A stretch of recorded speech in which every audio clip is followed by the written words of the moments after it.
Hello student, welcome back to my channel. This is Samsad Khan.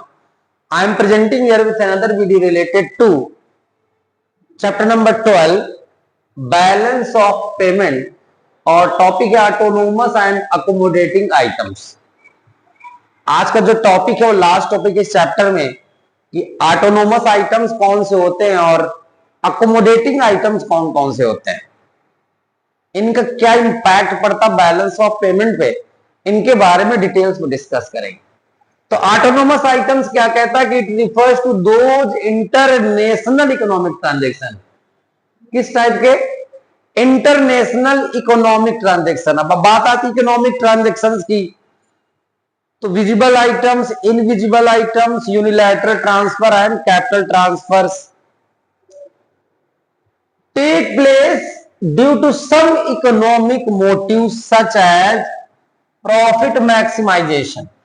Profit maximisation कुछ special motive होता है, जैसे profit maximisation के लिए कुछ इंटरनेशनल इकोनॉमिक ट्रांजैक्शंस जो होते हैं उनको हम लोग क्या बोलते हैं? ऑटोनोमस आइटम्स या autonomous transaction. It's also known as above the line item. इनको हम लोग अबव द लाइन आइटम्स भी कहते हैं। These transactions take place on both current account and capital account। ये इंपॉर्टेंट क्वेश्चन है, कई बार एग्जाम में आया कि बताइए which of the following comes under capital account और करंट अकाउंट। तो ऑटोनोमस आइटम्स जो होते हैं वो कैपिटल और करंट दोनों से बिलोंग करते हैं, बट अकोमोडेटिंग आइटम जो होता है वो केवल कैपिटल अकाउंट पे आता है। किस पे आता है? Capital account. तो ऑटोनोमस के ट्रांजैक्शन या आइटम्स क्या होते हैं? जो some economic motive such as profit maximisation के लिए जो इकोनॉमिक ट्रांजैक्शंस होते हैं उसको हम लोग क्या बोलते हैं? ऑटोनोमस आइटम्स कहते हैं। अब बात आती है accommodating item. It refers to those transaction that are undertaken to cover the gap in the balance of payment. Balance of payment में जो गैप आ जाता है, फॉर एग्जाम्पल डेफिसिट और सरप्लस हो जाता है, उसको कवर करने के लिए जो ट्रांजैक्शंस किए जाएंगे called as accommodating items. Suppose that balance सारे इकोनॉमिक ट्रांजैक्शन आए, उसमें सरप्लस भी हो सकता है और डेफिसिट भी हो सकता है। तो सरप्लस और डेफिसिट के जो गैप होता है ना बैलेंस ऑफ पेमेंट, उसको कवर करने के लिए जानबूझ करके जो ट्रांजैक्शन किए जाते हैं उसको कहा जाता है accommodating item.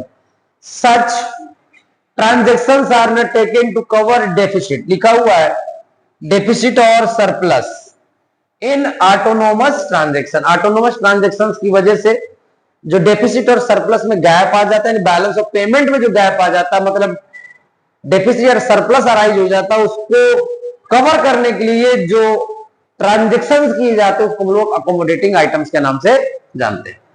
These items are also known as below the line. जैसे इसको अबव द लाइन कहते हैं, इसको बिलो द लाइन आइटम कहते हैं।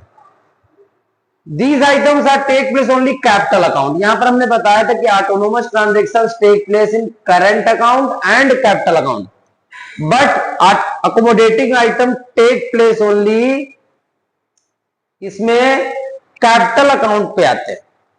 आज के लास्ट वीडियो तो बैलेंस ऑफ पेमेंट का, बैलेंस ऑफ पेमेंट में मैंने सारे वीडियोस वन बाय वन के सारे टॉपिक्स रखे हैं, आप जा करके लिंक पे जाकर देख सकते हैं। Thank you.